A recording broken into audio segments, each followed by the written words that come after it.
ప్రభుత్వం Yamuna river front చేయొచ్చు, యోగి ఆదిత్యనాథ్ దాస్ మీకు గంగా నది చేయొచ్చు. సంతోషం, మీరు బాగా చేసుకున్నారు. మరి మేము మూసీ నది ప్రక్షాళన చేసుకోవద్దా అని నేను అడుగుతున్నా. ఇవాళ అడ్డం పడుతున్న వాళ్ళని. ఇవాళ ఈ మూసీ రివర్ డెవలప్మెంట్ ఫ్రంట్ ద్వారా గండిపేట నుంచి గౌరెల్లి వరకు 55 కిలోమీటర్లు ఈరోజు అంతర్జాతీయ స్థాయిలో మనం అభివృద్ధి చేసుకుంటే ఆర్థికంగా నగరం టూరిజంలో అభివృద్ధి పదం వైపు నడుస్తుంది. యువతకు ఉద్యోగ ఉపాధి అవకాశాలు వస్తాయి.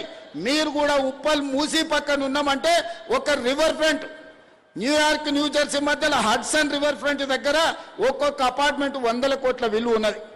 ఇవాళ మురికున్నందుకే ఈ భూముల విలువ లేదు కదా, ఇవాళ మురికున్నందుకే ఇక్కడ ప్రజలు నివసిస్తలేరు కదా. ఇవాళ ఈ మురికి నల్గొండ జిల్లా ప్రజలకు ఈరోజు కాలుష్యమై కాటేస్తుంటే నల్గొండ ప్రజల పట్ల కనికరం చూపించాల్సిన బాధ్యత ఈ ప్రభుత్వానికి లేదా?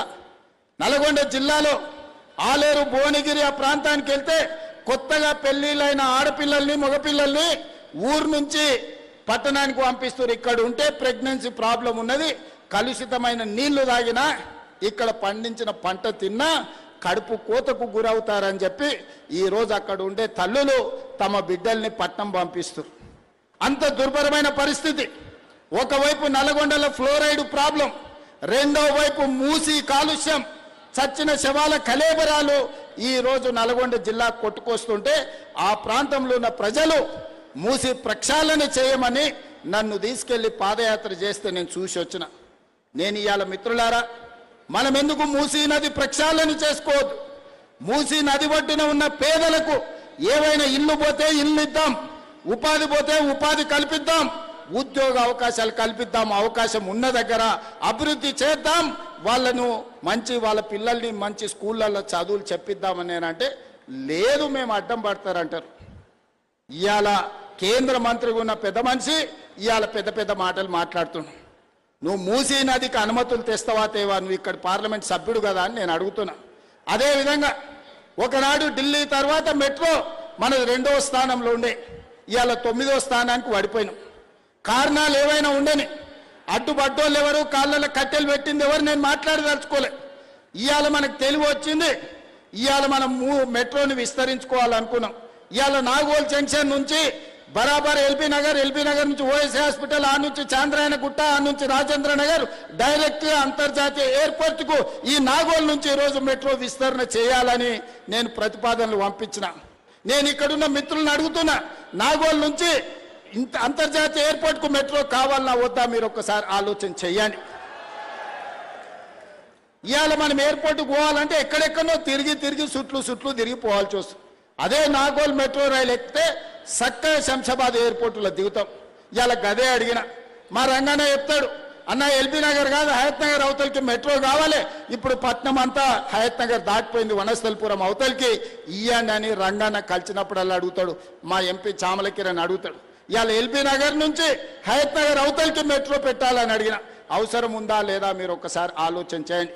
ఇట్లా చెప్పుకుంటూ పోతే 122 కిలోమీటర్లు మెట్రోను పొడిగించాలి, అంతర్జాతీయ నగరం చేయాలని నేను ప్రయత్నం చేస్తుంటే అన్ని అనుమతులు వచ్చినాక ఇక్కడ నుంచి కేంద్ర మంత్రిగా పనిచేస్తున్న ఆయన పోయి కాళ్ళలో కట్టెపెట్టి పుల్లలు పెట్టి ఇవాళ దాన్ని అర్ధాంతరంగా ఆపే పరిస్థితి వచ్చింది. ఆయనను అడగాల్సిన అవసరం లేదా అని నేను అడుగుతున్నా. ఇవాళ మనం ఏది అడిగినా రీజనల్ రింగ్ రోడ్, ఇవాళ ఔటర్ రింగ్ రోడ్ వచ్చినందుకు మనం అంతర్జాతీయ నగరమైనాం. రీజనల్ రింగ్ రోడ్ వస్తే 360 కిలోమీటర్ల అభివృద్ధి జరిగితే ప్రపంచంతోనే పోటీ పడే సింగపూర్, టోక్యో, న్యూయార్క్ లాంటి పట్టణాలతోని ఈరోజు మన హైదరాబాద్ పోటీ పడవచ్చు. 2.5 ఏళ్ళ నుంచి కాలుకు బల్పం కట్టుకొని తిరుగుతున్నా. 50 సార్లు ఢిల్లీకి వెళ్ళిన, 5 సార్లు మోడీ గారిని కలిసిన. ఎందుకు ఆగుతుంది, ఎవరు ఆపుతున్నారు అని నేను అడుగుతున్నా. ఎందుకు ఆగుతుంది, ఎవరు ఆపుతుండ్రు? సమాధానం చెప్పాల్సిన బాధ్యత కిషన్ రెడ్డి గారికి లేదా? తప్పించుకొని ఎన్ని రోజులు తిరుగుతావని నేను అడుగుతున్న కిషన్ రెడ్డి గారిని. ఇవాళ కేంద్ర మంత్రిగా నీకు ఓట్లు వేయలేదా? ఇవాళ నువ్వు ఈ ప్రాంతం నుంచి ఎమ్మెల్యేగా కేంద్ర మంత్రిగా ఎన్నికైనవంటే ఈ ప్రజలు, ఈ నగర ప్రజలు నీకు ఓట్లు వేయలేదా? నిన్ను గెలిపించలేదా? తెచ్చే బాధ్యత నీ మీద లేదా? మూసీ నదికి నిధులు తేవాల్సిన బాధ్యత, మెట్రోకు అనుమతులు తేవాల్సిన బాధ్యత, రీజనల్ రింగ్ రోడ్డును నిర్మించాల్సిన బాధ్యత మీకు లేదా? ఇవాళ తెలంగాణ రాష్ట్రంలో రైతులు పండించిన వడ్లు 75 లక్షల మెట్రిక్ టన్నులు తెలంగాణ రాష్ట్రం కొన్నది. కానీ కేంద్ర ప్రభుత్వం చెప్తే నేను 50 లక్షలే కొంటాను. మిగతా 25 లక్షలు ఎవరికి ఇవ్వాలి, ఎక్కడ తీసుకుపోవాలి? ఇవాళ దేశంలో 60% ఒక్క తెలంగాణలోనే వడ్లు పండించినాం. పంజాబ్లో 86% కొంటావు. నీ ప్రభుత్వాలు ఉన్న రాష్ట్రాలలో 70-80% కొంటావు. తెలంగాణలో పండించినేమో సగానికి సగం తక్కువ కొంటున్నావు. ఈ బాధ్యత కిషన్ రెడ్డి గారికి లేదా? ఇవాళ ఆయన అంటుండు నన్ను ఎవ్వరు ఏం చేయలేరని.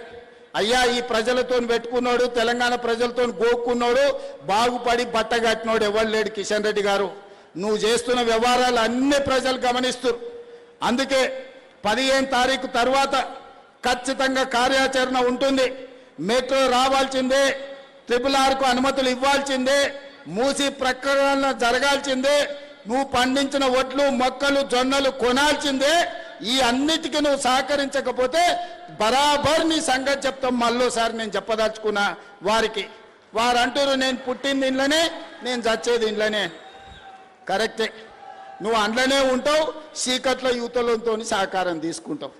నువ్వు నీ పార్టీకి ఎప్పుడైనా పనిచేసినావు? నీ కార్యకర్తలే చెప్తారు సార్ మా సార్ బీజేపీలో ఉంటాడు కానీ మొత్తం బీఆర్ఎస్ వాళ్ళతోనే మాట్లాడుతుంటాడు, కేటీఆర్ చెప్పినట్టే వింటాడు మా సార్ అని నీ సొంత పార్టీ వాళ్ళు చెప్తారు. నీకు పార్టీ మారే అవసరమే ఉంది నాయన. ఉన్న దాంట్లో ఉంటావు, పక్క దాంట్లో తింటావు. దొంగది కాదు దొడ్లకు రాదని వెనకటికి ఎవడో చెప్పిండు. గట్లనే ఉంది నీ కథ. అందుకే ఉపన్యాసాలు ఆపు కిషన్ రెడ్డి గారు. నువ్వు అభివృద్ధి కోసం తెలంగాణకు అనుమతులు నిధులు అన్నప్పుడల్లా నేను కలిసి వస్తా అంటే నన్ను తీసుకుపోడు. అంత సీక్రెట్ ఏముంది? మీ మంత్రులే కదా కట్టర్, అశ్విని వైష్ణవ్ మీ మంత్రే కదా. ఏ మంత్రి అయినా మీ కేంద్ర మంత్రికి నేను కూడా నీతో పాటు వస్తా అని చెప్పిన. ఒక్క రోజన్నా నన్ను ఎంబడి ఉండి తీసుకెళ్ళిండా?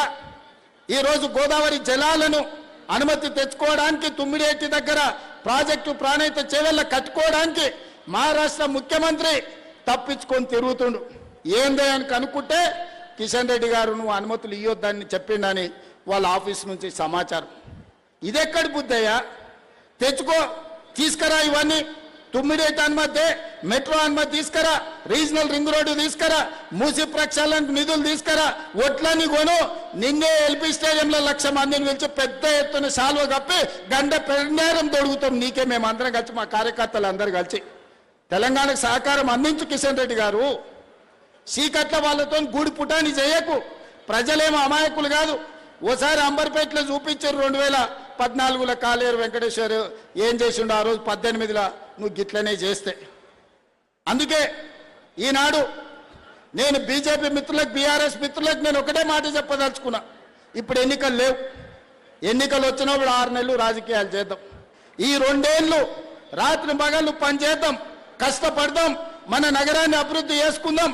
100% నేను అండగా నిలబడతా. నా దగ్గరికి ఏ ఎమ్మెల్యే వచ్చినా అండ్లున్నా ఇండ్లున్నా మనతోనున్నా ఎవరికైనా పనులు చేపించే బాధ్యత నాది. వాళ్ళని ప్రజలు ఎమ్మెల్యేలుగా గెలిపించారు, నన్ను ముఖ్యమంత్రిగా గెలిపించారు. ఎవరైనా ప్రజా సమస్యల మీద వస్తే